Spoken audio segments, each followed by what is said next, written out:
Muito bem, eu quero abrir hoje com os irmãos em Apocalipse, no capítulo 19, e nós vamos ler os versos 17 a 20, e vamos ler também todo o capítulo 20. Estamos fazendo a exposição do Apocalipse, é um livro importante para a igreja, e nós precisamos ainda ter essas exposições finais que são importantes para o nosso entendimento. E é bom lembrar que no próximo domingo, se assim o Senhor permitir, eu farei uma exposição do Apocalipse na parte da noite, e na quarta-feira que vem nós vamos encerrar o livro do Apocalipse, compreende? Então hoje a gente tem uma mensagem, domingo à noite a gente tem uma mensagem, e na próxima quarta-feira a gente também tem outra mensagem sobre o Apocalipse. Então fechamos, porque próximo domingo nós teremos aí parte do 21 e depois o restante do livro. Muito bem, nós vamos fazer a leitura do 19, capítulo 19, a partir do 17, mas eu quero fazer uma breve reposição aí daquilo que a gente já disse. Capítulo 19, nós vimos que é um capítulo de louvor a Deus, porque o mundo foi vencido, o sistema mundano foi vencido.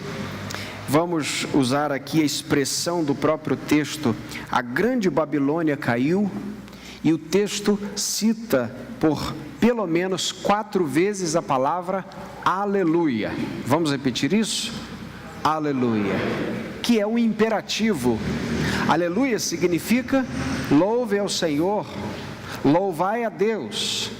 E todas as vezes que isso acontece aqui, é porque a vitória de Deus foi estabelecida. Então, no céu há uma expressão chamada aleluia. Isso é importante, meus irmãos, porque eu fico pensando como Deus nos dá o privilégio de usar uma palavra aqui que a gente vai usar na glória. Você compreende isso? E é claro que todos nós vamos falar numa linguagem só no céu. Não vai ter essa Babel toda de tantos idiomas. E eu não sei como é que isso vai soar. Mas o fato é que todos nós continuaremos cantando aleluia, glória a Deus. Nós vamos louvar o Senhor. E do verso 1 até o verso 10 e até o verso 16, nós vemos a vitória do Senhor. Do 11 ao 16, nós vemos aí a chegada de Cristo, não é? Como aquele que é poderoso, aquele que é vencedor na batalha, como aquele que venceu todas as instâncias onde os inimigos se apresentaram. E é uma descrição belíssima de Cristo, não é? O cavaleiro branco, fiel e verdadeiro, ele é o verbo de Deus, os exércitos dos céus o acompanham. Enfim, a descrição é belíssima. Ele está sendo descrito de forma extraordinária. Quando chega no verso 17, nós vemos a cena do juízo final. Aí compreenda, porque nós vamos começar a ler agora, e a grande dificuldade de ler o Apocalipse é que a maioria das vezes as pessoas leem o Apocalipse como se fosse um texto corrido, cronológico. Mas não é. Vou dar um exemplo. O capítulo 19 fecha um ciclo, e o capítulo 20 começa outro ciclo, falando das mesmas coisas. Então é importante que você não compreenda, ou melhor, que você compreenda que o 20 não é continuidade do 19. Tudo bem, gente? Porque é um texto apocalíptico. senão você não entende. Se você achar que o 20 é continuidade do 19, eu não estou dizendo isso numericamente. Numericamente, o 20 vem depois do 19. Eu aprendi isso na escola. Mas compreenda, o escopo do livro não está na continuidade aqui do 19 para o 20. O 19 fecha um ciclo, começa o 20 novamente. Senão você entende diferente o que é milênio, porque o 20 fala de milênio. Tudo bem, gente? Acompanhe comigo o que diz o 17 em diante do capítulo 19, que fala sobre aquela continuidade da vitória de Cristo. Vi um anjo em pé no sol, que clamava em alta voz, dizendo a todas as aves que voavam pelo meio do céu: vinde, ajuntai-vos para a grande ceia de Deus, para comerdes a carne de reis, de comandantes, de poderosos, de cavalos, de seus cavaleiros, sim, a carne de todos os homens livres, escravos, pequenos e grandes. Aí nós temos aqui uma visão muito antagônica, né? Visões antagônicas. Você tem a noiva sendo convidada para as bodas do Cordeiro, a mesa posta para a noiva, e ao mesmo tempo nós vemos a carne dos reis, não é? De todos os grandes e de todos os pequenos, sendo devoradas por aves de rapina. O que isso nos mostra é que neste momento não há mais vida, não sobra mais nada. O juízo vai completamente aniquilar toda a obra e hoste maligna. Okay? Verso 19, verso 20 e verso 21 diz assim: então vi a besta, os reis da terra, os seus exércitos reunidos para atacarem o cavalo e o seu exército, o cavaleiro e seu exército. Mas a besta foi presa, e com ela o falso profeta, que realizou diante dela os sinais com que enganou os que receberam o sinal da besta e os que adoraram a sua imagem. Esses dois foram jogados vivos no lago de fogo, que arde com enxofre.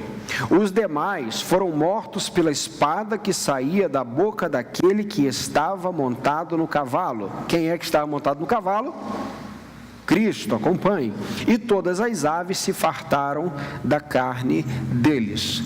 Note então, meus irmãos, que o juízo final aqui nos mostra que a besta e o falso profeta foram jogados no lago de fogo. Agora compreenda aquilo que eu disse, que cada sessão fala das mesmas coisas, porém com mais detalhes. Quando nós chegamos no capítulo 20, quem está sendo aqui derrotado finalmente é Satanás. Então não é aquilo que ele usa, não é a besta, não é o falso profeta, mas é o próprio Satanás que está sendo vencido. Ou seja, todos eles foram vencidos, mas o verso 20 fala desta maneira mais específica. O capítulo 20, perdão. Vamos então à primeira parte do capítulo 20. Com essa introdução, vamos pedir ao Senhor que nos ajude nessa hora. Pai, pedimos que a Tua direção agora seja conosco, que o Teu Espírito Santo nos ensine, nos ajude a compreender aquilo que o Senhor fez com que João escrevesse na ilha de Pátimos. Senhor, o Teu servo fora usado para escrever o Apocalipse para a Tua igreja, e o Senhor pode, ó Deus, nos fazer entender o texto, abrir os ouvidos, ajudar-nos a enxergar com olhos espirituais. Ó Deus, pedimos assim, por graça do Senhor sobre nós, em nome de Jesus. Amém e amém. Vi descer do céu um anjo com a chave do abismo e uma grande corrente na mão. Vamos ler juntos o verso 2. Ele prendeu o dragão, a antiga serpente, que é o diabo e Satanás, e o amarrou por 1000 anos, lançou-o no abismo, onde o fechou e pôs um selo sobre ele, para que não enganasse mais as nações, até que os 1000 anos se completassem. Depois disso, é necessário que ele seja solto por um pouco de tempo. Meus irmãos, está aqui o capítulo que mais divide opiniões sobre o Apocalipse, tá? Porque fala dos 1000 anos. Então os 1000 anos para uma pessoa é uma coisa, os 1000 anos para outra pessoa é outra coisa, para uma corrente é uma coisa, para outra corrente é outra coisa. Primeiro lugar, independente do que alguém diga que são 1000 anos, Jesus vai levar a sua igreja para morar com Ele na glória. Vamos estabelecer alguns pontos aqui, tudo bem? Segundo, Jesus antes disso vai vencer todos os inimigos. Amém. Não vai ficar nada para trás. Terceiro, eu tenho certeza que eu vou com Ele. Amém. Quem falou amém está legal. A partir disso, não que não seja importante as questões de milênio, são importantes, tá? Toda doutrina é importante, senão não seria dada. Mas, apesar de ser importante, há muitas visões sobre o milênio. Então é importante que você não se exaspere com ninguém por causa disso. Não brigue com ninguém porque ele acha que o milênio é outra coisa que você acha. Não vai arrumar problema com um dispensacionalista que acha que o milênio vai ser depois, não é? E você acha que o milênio é agora. Não pensa nessas categorias. Não fica brigando por causa dessas coisas, tá certo? Essa primeira etapa, vamos dizer, essa primeira fase do capítulo 20, ela reinicia o ciclo. É importante que você saiba disso, porque no final do capítulo 19 acabou de falar do juízo, agora ele começa de novo. Ele começa falando sobre o momento em que Satanás foi amarrado, que ele foi preso. Domingo de manhã a gente falou um pouquinho sobre isso aqui. E é nesse momento aqui que o texto diz que desce um anjo com a corrente grande. E ele prende o dragão, e fecha o dragão e sela o dragão.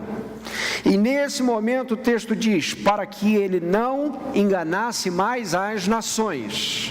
Quando é que isso aconteceu? Quando você lê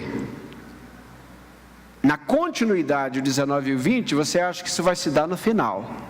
Quando você entende que aqui começa um novo ciclo, você compreende que isso aqui já aconteceu. Pastor, mas como já aconteceu? Se o diabo está solto, se Satanás está agindo por aí, como é que ele está preso? Ou ele está preso ou ele está solto? Bom, ele está preso e está solto.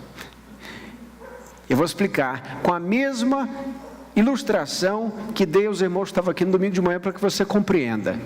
Aquele cachorro que eu vi quando era criança, que estava preso numa corrente, num grande vergalhão, o vergalhão era chumbado somente numa ponta e lá na outra ponta, e todo o meio do vergalhão ficava livre, e a corrente do cachorro passeava por aquele vergalhão, tudo bem? Quem já viu isso? Ok, fico mais feliz. E o cachorro podia ir e voltar naquele perímetro, digamos assim, mas nos outros lados, nos outros cantos da propriedade, ele não ia. Ou seja, ele estava cuidando só da parte da entrada do portão. Mas o que o dono estava dizendo é, você vai fazer sua bagunça só aí. Ele estava preso, mas estava agindo, solto naquele perímetro, mas estava preso. Ou seja, de alguma maneira, preso, mas não inativo. Satanás foi preso, mas não está inativo. Está ativo, por contrapartida, não tem todo o poder de fazer o que gostaria.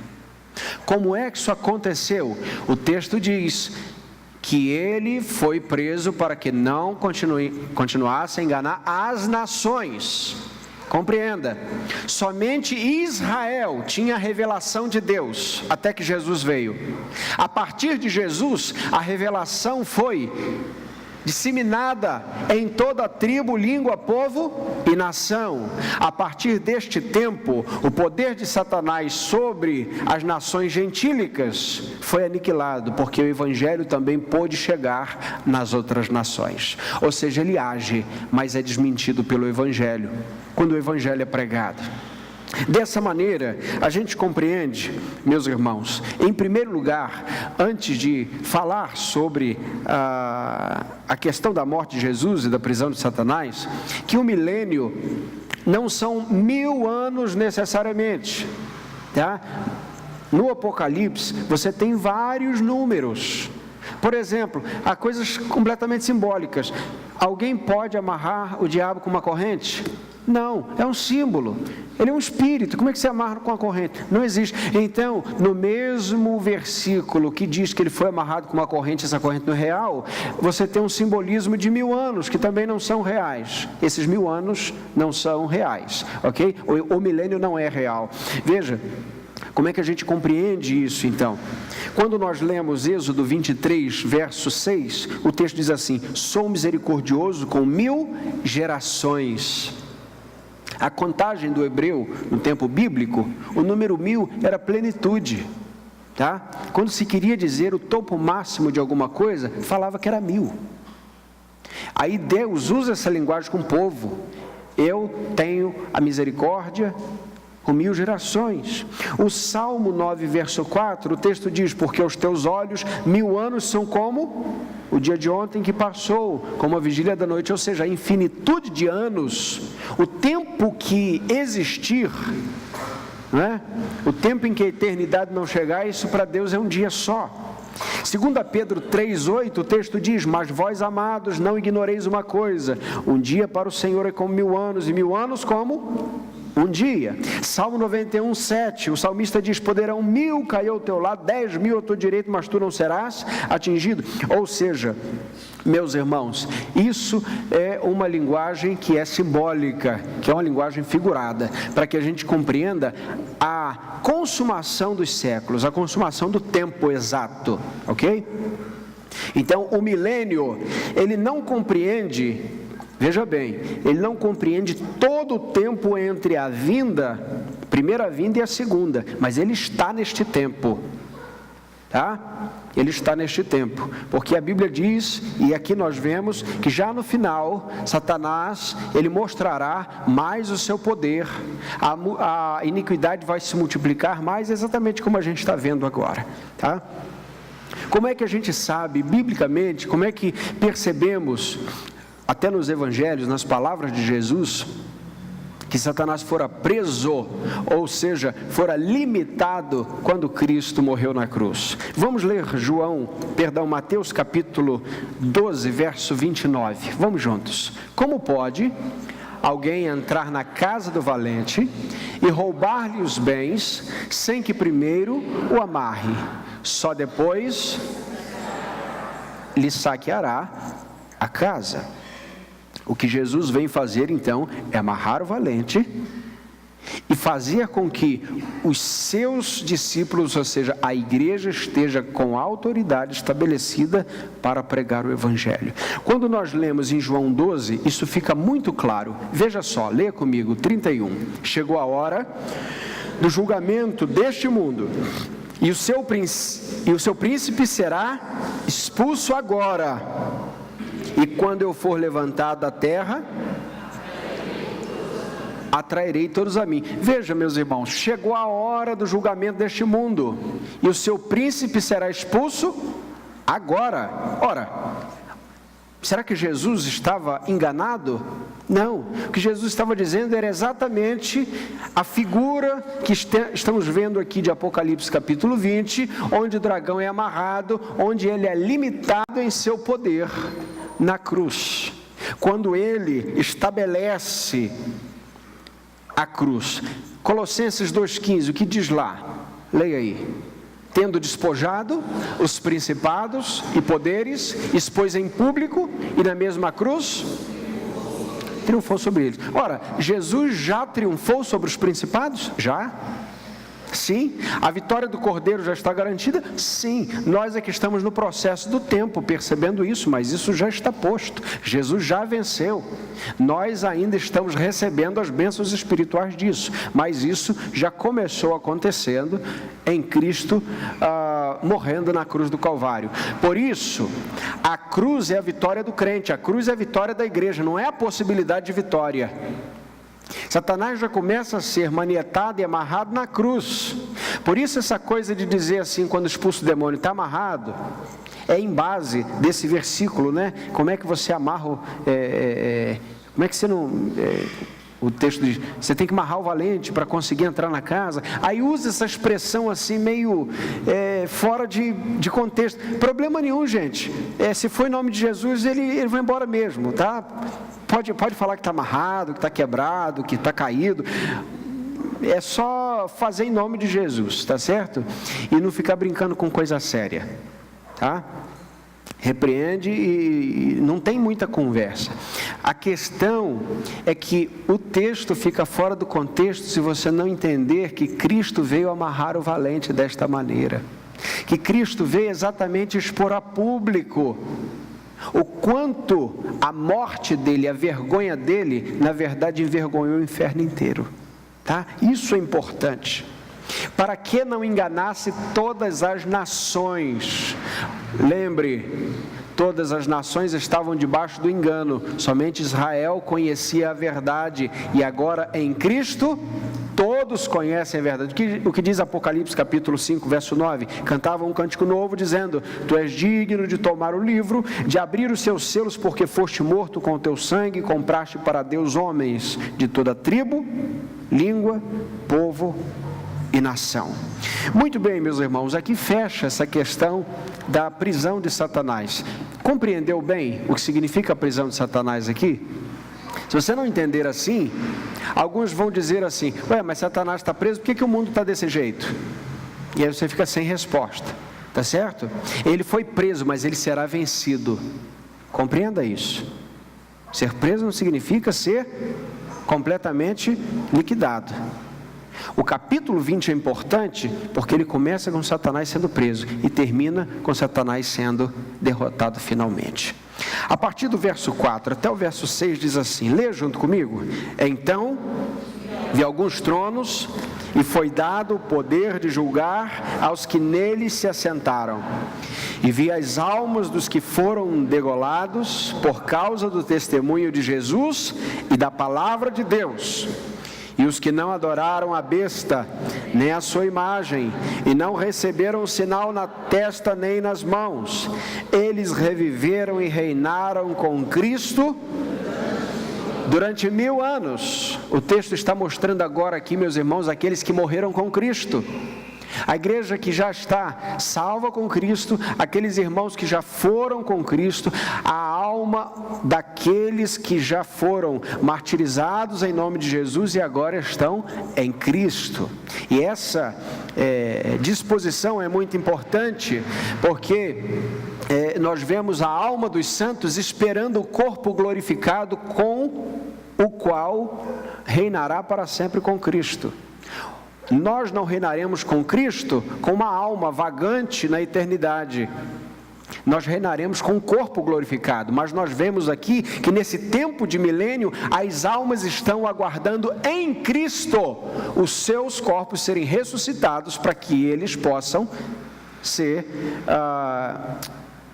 reinar com Cristo na eternidade.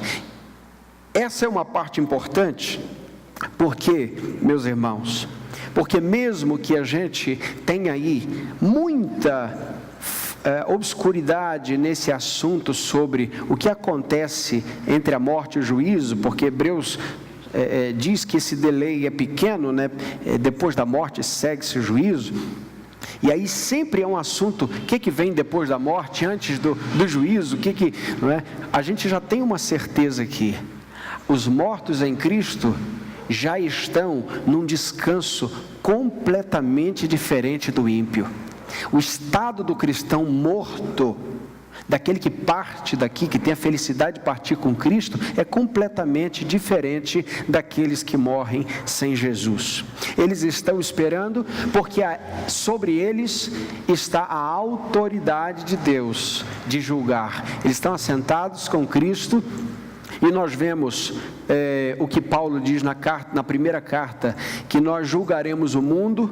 Nós vemos que na primeira carta Paulo também vai dizer que nós vamos julgar os anjos, Jesus vai chegar a dizer que nós vamos julgar as 12 tribos, ou seja, isso é tudo uma forma para mostrar o quanto nós vamos ser com Cristo corregentes. Ele regerá todas as coisas e a igreja regerá com Ele. Nós seremos um só com o Senhor Jesus. Somos um só porque aqui somos corpo e cabeça.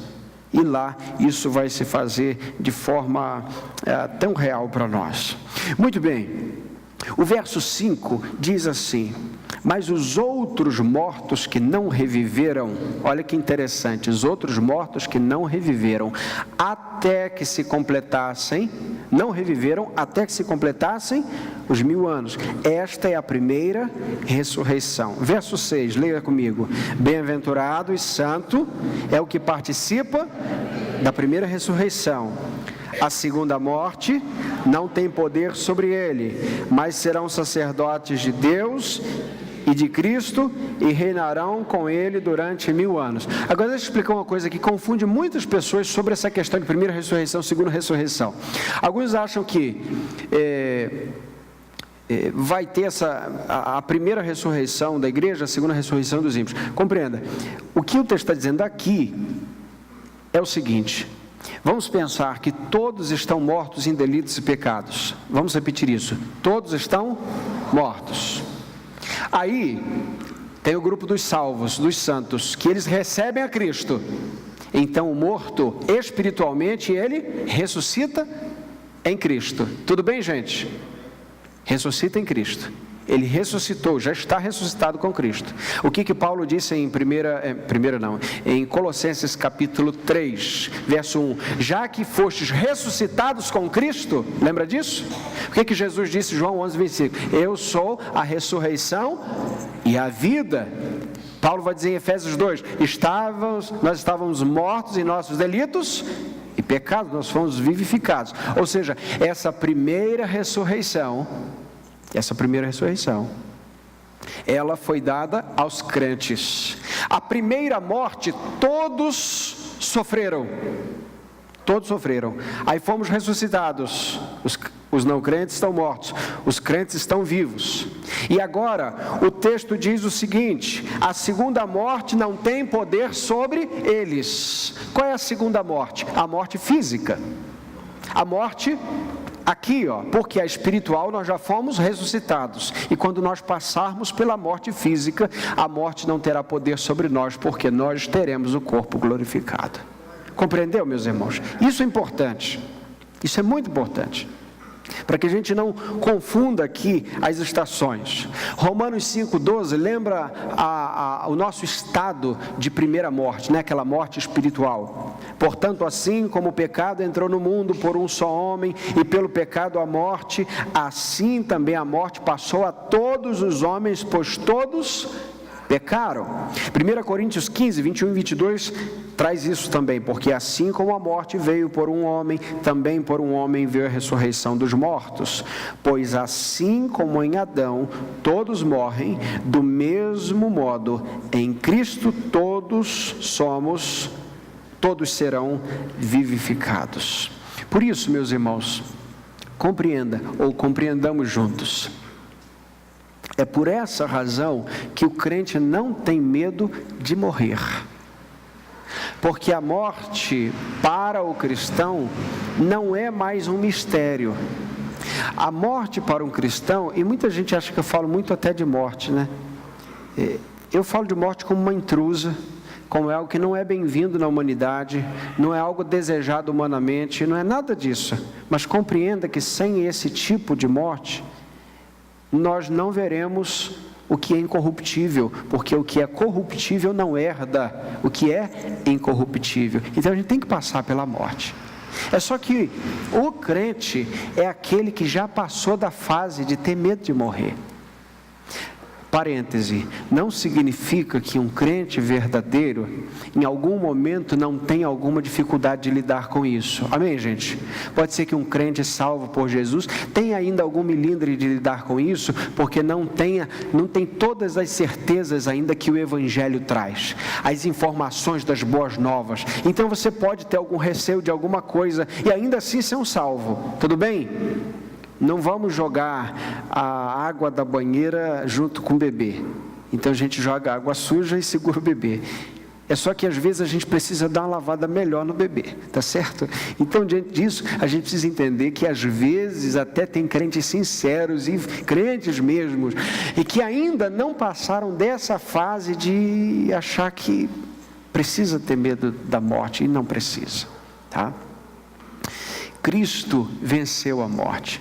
Não significa que no crente a morte não dói, dói igual todo mundo. Dói, se bater dói, se furar sangra, tá certo? Se cortar tem que costurar, e se morrer, morreu. Tá bom, gente? Muita gente pega essa coisa de eu sou a ressurreição e a vida, aquele que crê em mim ainda que esteja morto viverá, para ir em velório das pessoas, tentar ressuscitar morto e traumatizar a família. Não sei se vocês já souberam desse tipo de coisa. Infelizmente, é de uma ignorância muito grande. Não é que Deus não tem poder, meus irmãos, uma coisa é Deus ter poder, outra coisa é Deus ter propósito para fazer, compreende? Você olha na Bíblia e há espaçamentos enormes sobre os tempos de milagres. Por exemplo, Antigo Testamento, estou abrindo um parêntese aqui, tá? Doutrinário. Antigo Testamento, quais foram os tempos de milagres? De sinais. Moisés. Só juízo, muitos milagres, mas muito juízo. Elias, Eliseu, aí passa o tempo todo os profetas. Tem milagres aqui ali, mas não é uma era de milagres, compreende? Não é a era de sinais e milagres. E você passa tempos enormes na Escritura sem ver milagres. Você vê profetas, você vê juízes, reis, homens e mulheres sendo usados por Deus, mas não necessariamente milagres. Quais foram os milagres que o Davi operou? Davi, que era um grande rei, ele não podia orar? O filho dele morreu, depois que ele orou tanto tempo, e ele não foi um homem segundo o coração de Deus? Orou muito, o filho morreu, orou muito, pecou, e não significa, meus irmãos, que ele não tenha tido fé. Significa que depois dos 7 dias o filho não sobreviveu e ele se levantou, lavou o rosto e disse o seguinte: agora eu vou comer e beber. Por quê? Porque o Senhor cumpriu a sua vontade. Então, a gente percebe que depois disso, depois desses 2 tempos do Antigo Testamento, nós vamos ver só no Novo Testamento uma era, que é a era apostólica. Compreenda isso. A era apostólica é uma era de autoridade da liderança principal da igreja, ou inicial da igreja, daqueles que foram por Jesus autorizados a terminar o cânon bíblico, a escrever, a exemplo de João, né? Não foram todos, mas a exemplo de João, e a partir dos discípulos como líderes da igreja. E aí você pega a história da igreja. Não há nenhum tempo na história da igreja que se repita como a era dos apóstolos, em sinais e milagres. Deus continua fazendo milagres, meus irmãos? Creio que sim, mas da maneira que fazia biblicamente? Creio que não. Porque se Deus opera da mesma maneira que operou biblicamente, então, primeiro ponto, se há pessoas com aquela autoridade, então eles deviam continuar escrevendo a Bíblia. Certo? Primeiro ponto. Segundo ponto, se alguém tem as mesmas habilidades extraordinárias e espirituais de fazer o que os discípulos faziam, deviam estar no hospital do câncer, deviam estar no hospital São Paulo, porque o meu dom é de pregar e eu faço isso toda semana. E se alguém tem o dom de curar, exatamente como tinha Paulo e os apóstolos, deveriam estar aonde? Aniquilando todo o sistema de saúde que é precário, terminando de vez, não deixando nenhum enfermo. Isso, meus irmãos, não é falta de fé, é entender que há propósitos de Deus revelados em cada tempo. Por isso, e por essa dimensão de compreender que em cada tempo Deus faz de uma maneira, e que hoje Deus faz milagres, e muitos milagres, mas o maior deles é ressuscitar um morto, que estava nos seus delitos e pecados, e fazê-lo entender que é um pecador, e trazê-lo de lá com vida. Esse é o maior de todos os milagres. Mesmo que Deus continue fazendo milagres, agora Ele responde à oração da fé. A oração da fé curará o doente, e agora a todo crente é dada a autoridade para orar em nome de Jesus, de acordo com a vontade do Pai. E esta é a vontade, e esta é a certeza que temos, e esta é a confiança que temos nele. Tudo que pedimos em seu nome, conforme a tua vontade. assim Ele fará. Salvo engano, 1 João 4,16, se eu não estou enganado, esse é a referência desse texto. Portanto, eu compreendo que Deus faça coisas extraordinárias hoje, e faz mesmo. E aí de quem não crê nisso, está perdido. Quem crê num Deus estéril de milagres. Agora, não o faz em moldes como já fez. E ainda assim, meus irmãos, abrindo mais um parêntese, creio que, para fechar esse parêntese, que eu já abri parêntese, colchete, chave, já estou fechando. Creio que a alguns Deus dá uma medida de fé diferente. Acredito nisso. Alguns oram com uma propriedade diferente. Não que ele tenha mais poder, mas o Senhor permite que ele tenha discernimentos diferentes sobre determinadas circunstâncias. Irmãos, compreenderam isso? Fecho parênteses, porque isso não tem a ver com dons hoje. Mas não significa, mais uma vez, que seja um dom apostólico, que seja um dom que somente nós vemos em tempos bíblicos específicos, ok? Fecha parênteses, colchete, chaves. E nós estamos falando de ressurreição, o maior de todos os milagres, quando Deus tira a gente do mundo das trevas, do pecado, da morte, e põe a gente assentado nas regiões celestiais em Cristo Jesus. João 5,24, em verdade vos digo que quem ouve a minha palavra e crê naquele que me enviou, tem a vida eterna e não vai a julgamento, mas já passou da morte para a vida. Extraordinário isso aqui. Que promessa! Já passou da morte para a vida. Ou seja, a gente passa pela morte e não passa. Porque a gente já passou para a morte, da morte, mas já passou para a vida. Ou seja, nós já vemos a morte manietada, nós já vemos a morte vencida. E aqui, a gente percebe a partir do 7 até o 10, finalmente, quando Cristo, depois de ter acorrentado o inimigo, dado a ele um limite, agora ele destrói completamente. Versos 7 a 10, leamos juntos. Quando se completarem os 1000 anos, Satanás será solto da prisão e sairá para enganar as nações que estão nos 4 cantos da terra, Gog e Magog, cujo número é como da areia do mar, a fim de ajuntá-las para a guerra. Elas subirão por toda a extensão da terra e cercarão o acampamento dos santos e a cidade amada, mas desceu fogo do céu e as devorou.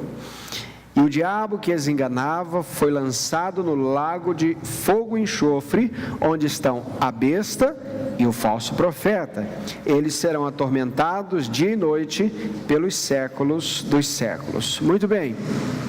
Alguns vão dizer que o milênio ele se dará depois da vinda de Cristo.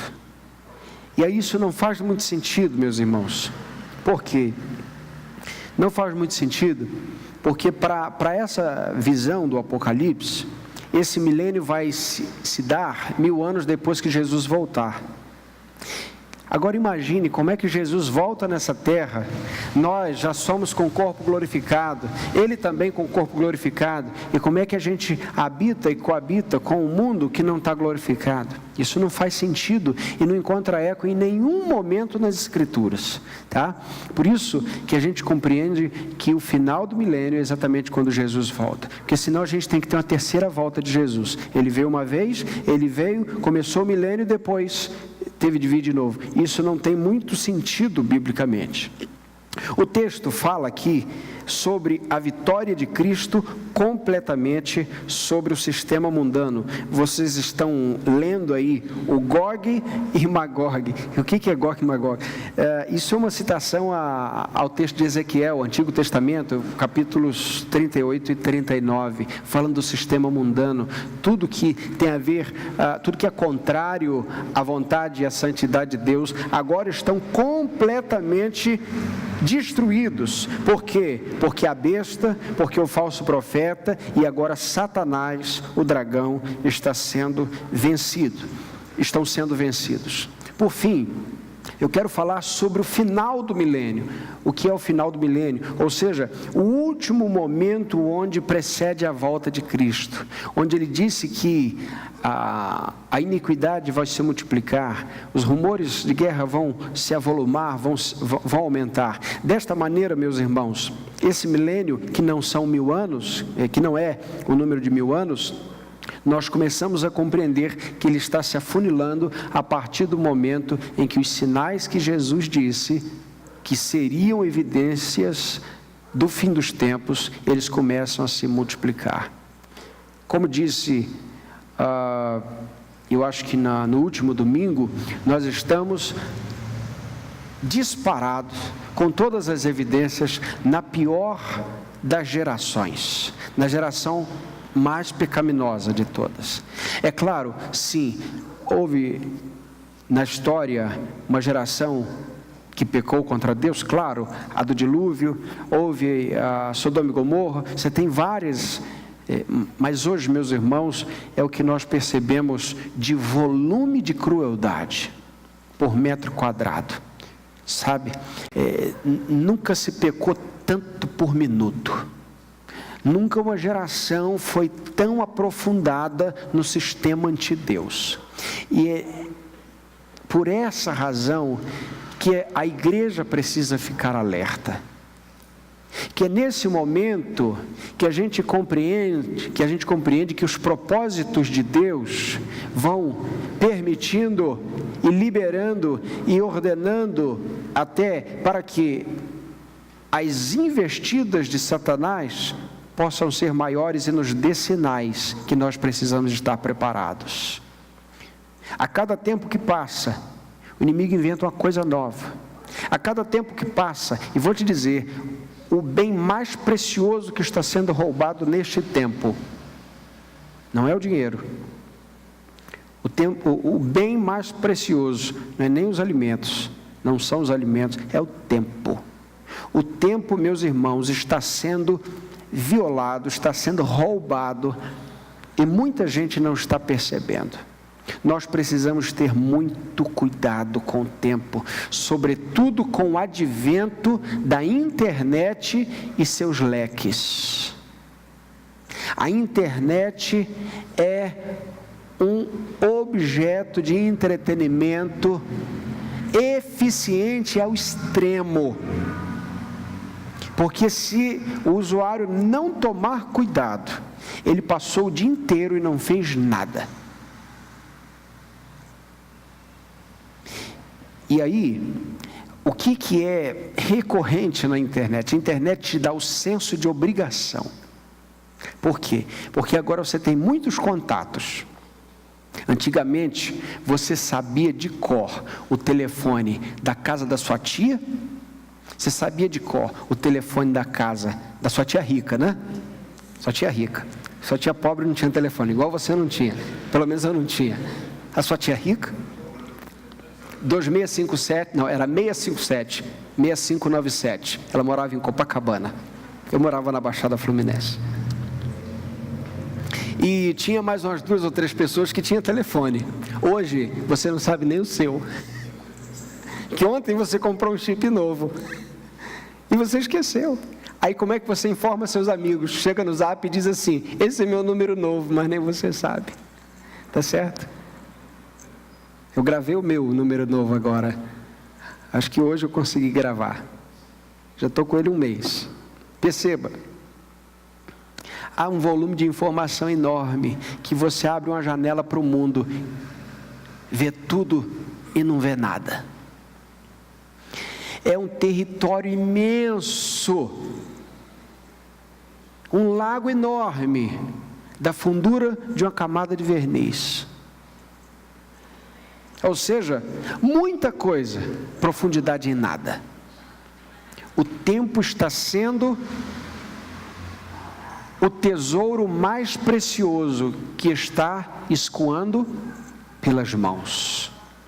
Não só a internet, mas o volume de tudo. O volume de trabalho, o volume de informação. Volume de informação. Hoje você tem na internet em poucas horas, mais informações do que um século inteiro pôde imprimir em papel, séculos passados. Você pode ter certeza disso. A nossa mente não consegue alcançar isso. E nós vamos sendo como que obrigados a saber de tudo. Meus irmãos, a gente precisa se livrar desse senso de obrigação de saber de tudo. E a gente precisa começar a aprender a responder, eu não sei. Porque no advento da internet, todo mundo sabe de tudo um pouco, não é? Basta se aproximar de alguém aí que gosta da área da saúde, como eu gosto, por exemplo, e ele já sabe falar de muita coisa, de como faz isso, de como faz esse procedimento, e é tão bom você saber de umas coisas, é ou não é?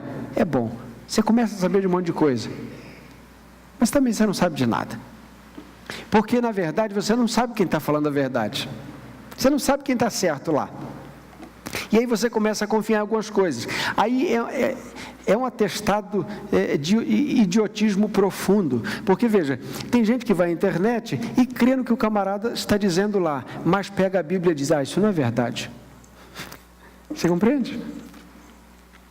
Alguém diz, não, eu não acredito em Deus, mas acredito em duende, em horóscopo. Lê Marie Claire, querida, Tititi, Sabrina, mas não lê a Bíblia. Acredita em tudo, mas não acredita na Bíblia. Ou seja, não acredita no Espírito Santo, não acredita em duende, patuá, galinha de arruda, copo d'água. Fica mais fácil crer em Deus, meus irmãos. Às vezes precisa ter mais fé para crer nessas coisas que em Deus. É ou não é? Veja, é nesse momento que a gente compreende que o final vai chegando e as pessoas vão sendo enganadas.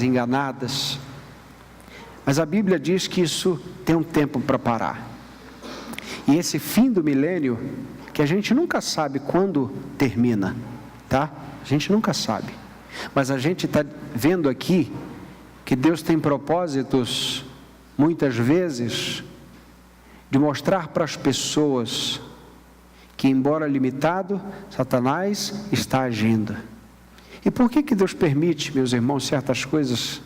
Por que a gente se depara com tanta dor? Porque mesmo em tanta dor, tem gente que ama mais esse tempo do que as promessas eternas. Veja, eu não sei se no céu vai ter aquela carruagem de fogo que o nosso irmão do Velho Testamento foi transladado, mas eu sei que a viagem dele foi melhor do que o melhor carro desse tempo. Você compreende?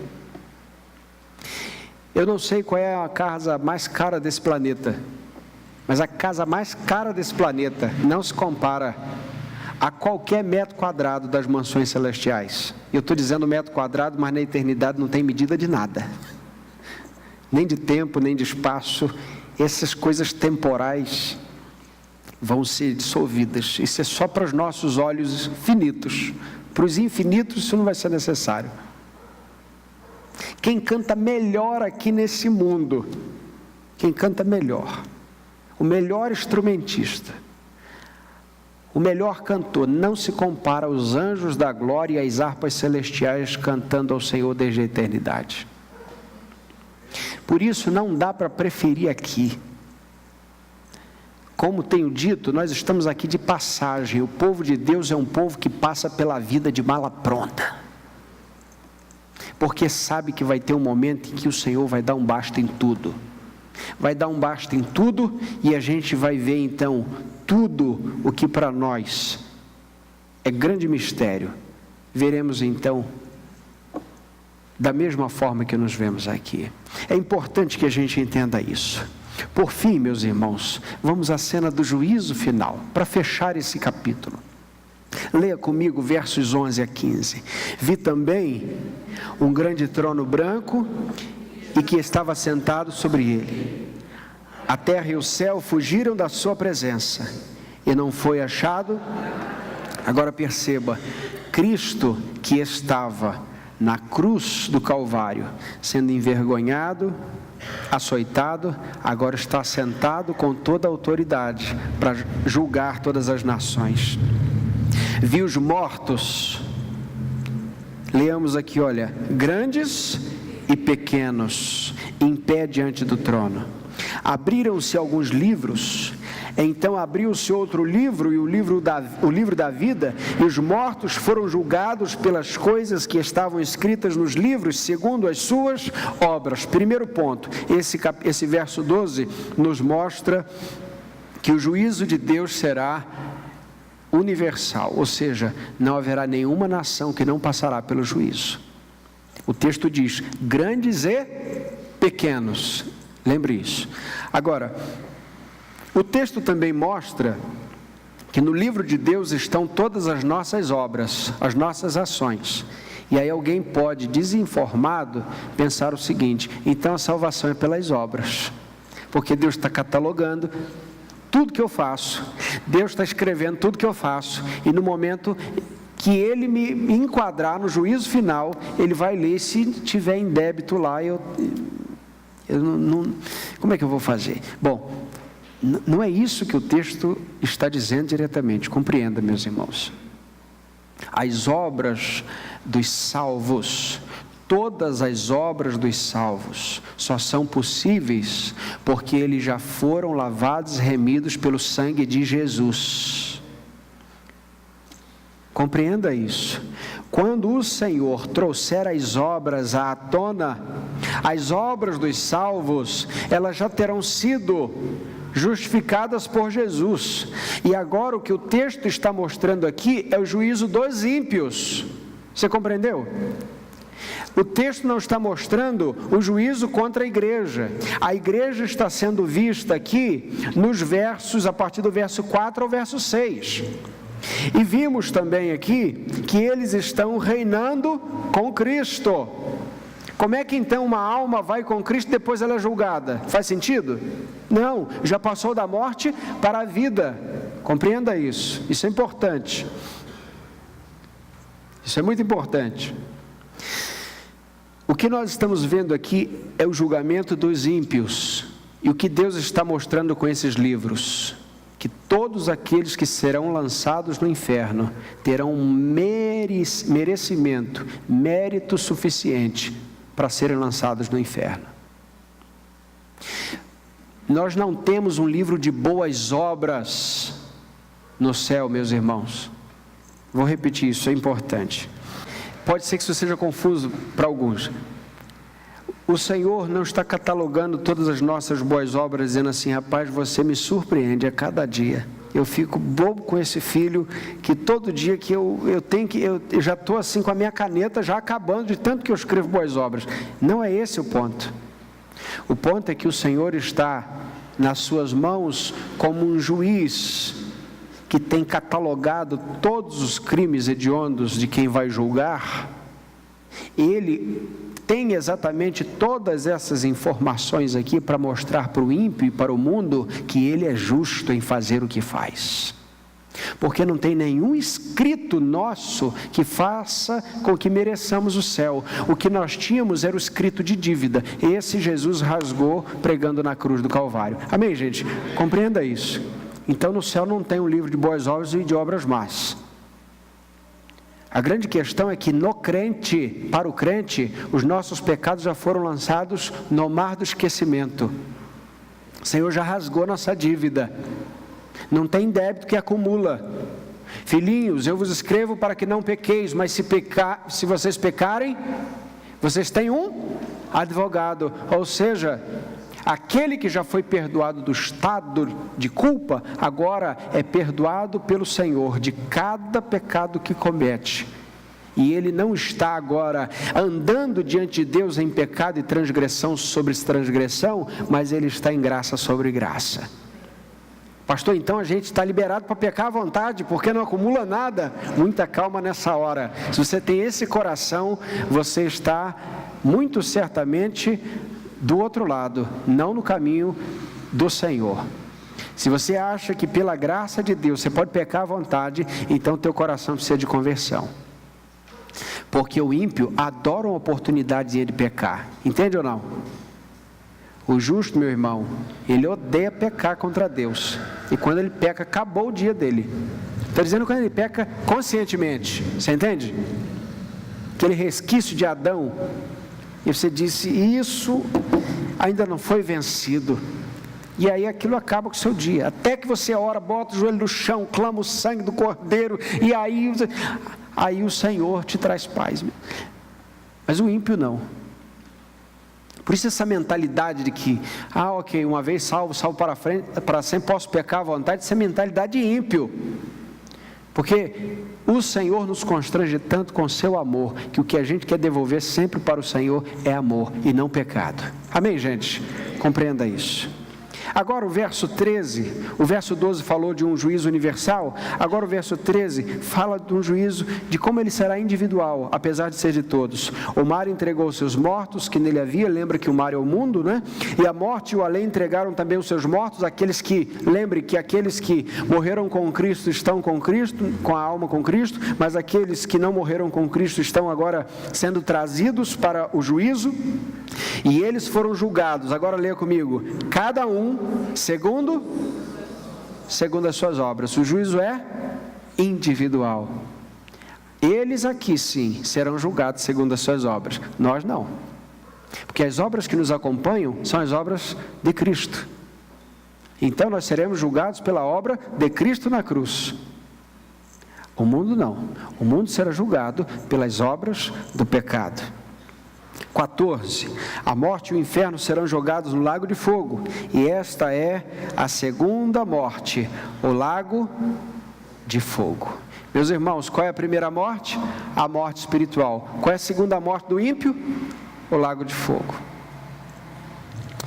E aí, a gente compreende quando Paulo diz na primeira carta, no capítulo 15, aos Coríntios, versos 24 a 26, então virá o fim, quando ele entregar o reino a Deus, o Pai, quando houver destruído todo domínio, toda autoridade, todo poder, porque é necessário que ele reine até que tenha posto todos os inimigos debaixo de seus pés, e o último inimigo a ser destruído é a morte. Por fim, o verso 15 diz assim, leamos juntos, e todo aquele que não se achou inscrito no livro da vida, foi jogado no lago de fogo. Então você tem o livro das obras dos ímpios, que consta as obras deles, mas você tem o livro dos justos, que consta o nome dos justos.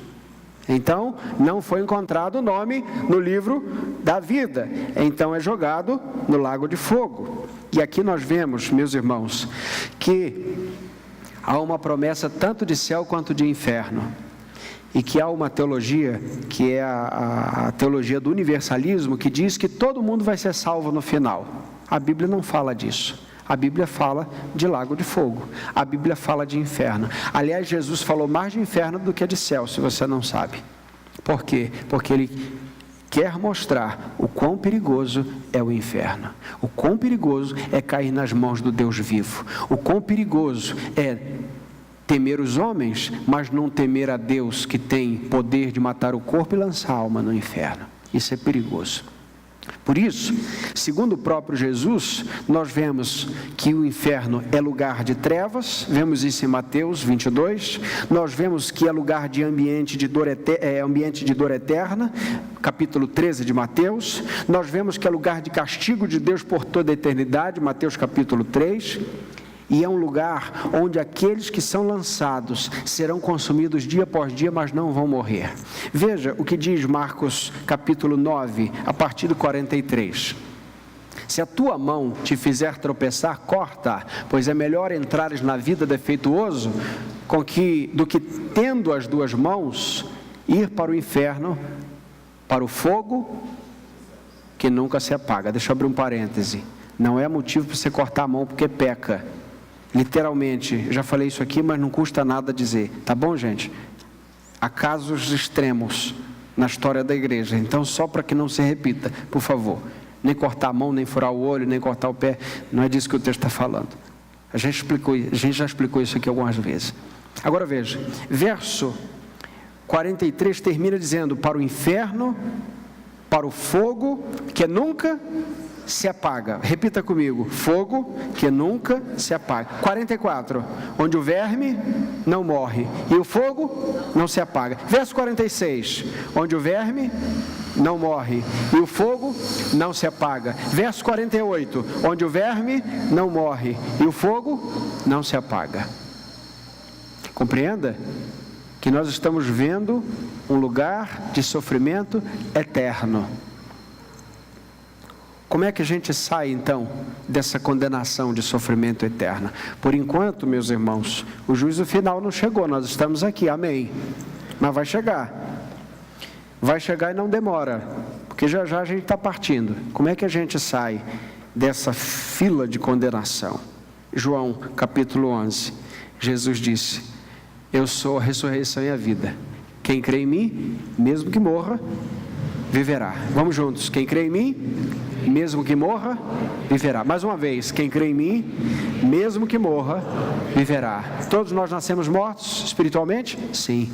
Todos estávamos mortos nos nossos delitos e pecados? Sim. Quem creu em Cristo, ainda que esteja morto, viverá. Nós vivemos? Sim. Ressuscitamos com Cristo? Sim, certamente que sim. Como é que a gente então sai da condição da condenação do inferno? Com Cristo Jesus, tendo Cristo como Senhor. Romanos 8:1. Agora, pois, nenhuma condenação há para aqueles que estão em Cristo Jesus. Em Cristo é uma posição. E quem está em Cristo não perde todo dia a posição de estar em Cristo. Ou você está em Cristo ou não está. Porque quem está em Cristo seguro em Cristo. De maneira nenhuma as arrebatarão das minhas mãos. Por isso, aquele que de fato recebeu a vida, não pode, meus irmãos, voltar para a morte. E aí cai essa coisa, essa falácia de que, já que estamos salvos, vamos pecar à vontade, porque quem já experimenta das coisas celestiais aqui, já começa a desgostar das coisas terrenas e diabólicas. Há uma única maneira de odiarmos o pecado: amarmos mais a Cristo. Lembrando do que disse o Thomas Watson: o pecado só se torna amargo quando Cristo se torna doce. Quanto mais eu experimento de Cristo aqui, menos eu quero pecar contra Ele. Quanto mais eu penso nas coisas do alto, mais eu desejo as coisas do alto. Que o Senhor, meus irmãos, nos abençoe e que a graça do Senhor fortaleça a nossa fé, em nome de Jesus.